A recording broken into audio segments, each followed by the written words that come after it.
আসসালামু আলাইকুম এভরিওয়ান। যাচ্ছি ঢাকা বিমানবন্দর। ঢাকা বিমানবন্দরে পৌঁছেই মনে হচ্ছিল একটা নতুন অভিজ্ঞতা শুরু হতে চলেছে। ইমিগ্রেশনের লম্বা লাইন, ফ্লাইটের ব্যস্ততা, সবকিছুর মাঝেও ছিল একরাশ উত্তেজনা। ইমিগ্রেশনে গিয়ে বুঝলাম আসল পরীক্ষাটা তো এখানেই শুরু। কাগজপত্র যাচাই, ভিসা দেখা, আবার অপেক্ষা। মুহূর্তগুলো যেন ঘন্টার পর ঘন্টা যাচ্ছিল। এখানেই আমাদের অপেক্ষার পালা শেষ। এখন আমরা উঠব বিমানে। আমরা সবাই প্লেনে উঠলাম, চার্জার ছিঁড়ে বসলাম। প্লেন টেক অফ করলো। আমরা উড়ে গেলাম আকাশে।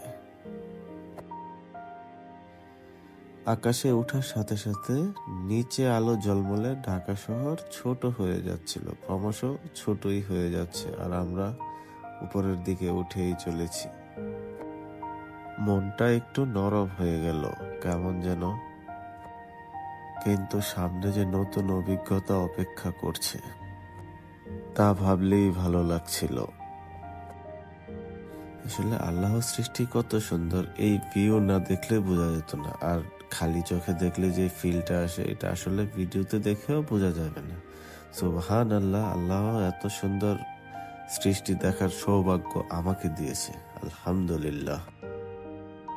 প্রায় কয়েক ঘন্টার যাত্রা শেষ করে কুয়ালালামপুরে ল্যান্ড করল। কুয়ালালামপুর এয়ারপোর্টের ভিতরের পরিবেশ এত সুন্দর। এয়ারপোর্টের ভিতর থেকে বের হতেই পুরো মালয়েশিয়ার ভাইবটাই অন্যরকম ছিল।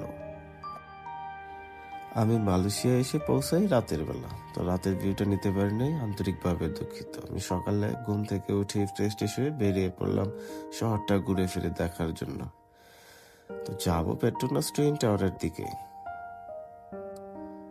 এখানে কিছু মার্কেট আছে যা দেখলে খুবই ভালো লাগে। এখানে এসে দেখছি অনেকেই ছবি টবি তোলে, বাট আমার সাথে কেউ ছিল না, আমি একা ছিলাম, তাই কোনো ছবি টবি নেওয়া হয় নাই।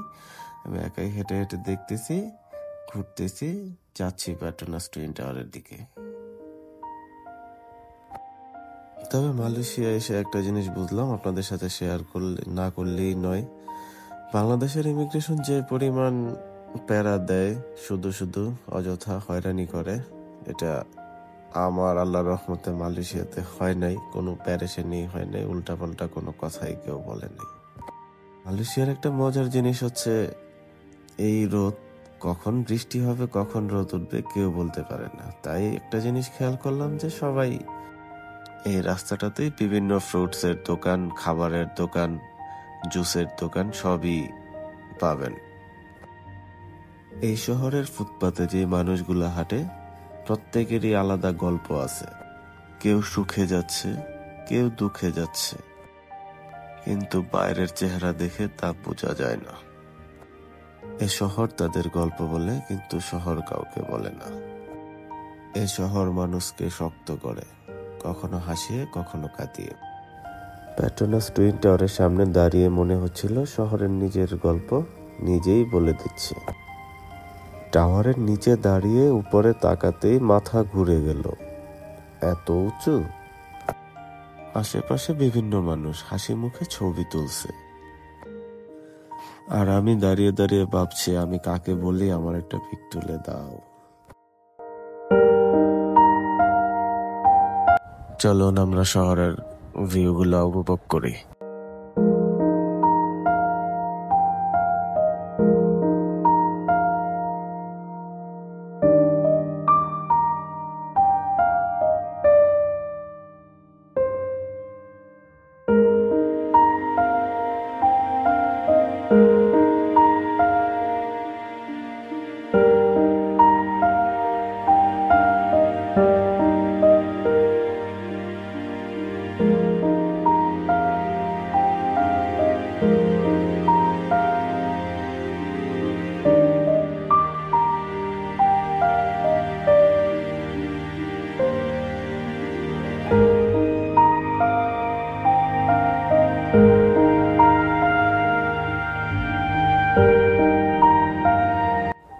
আজকের মতো আলবিদা, দেখা হবে পরবর্তী কোনো ভিডিওতে। ততক্ষণ পর্যন্ত সবাই ভালো থাকবেন।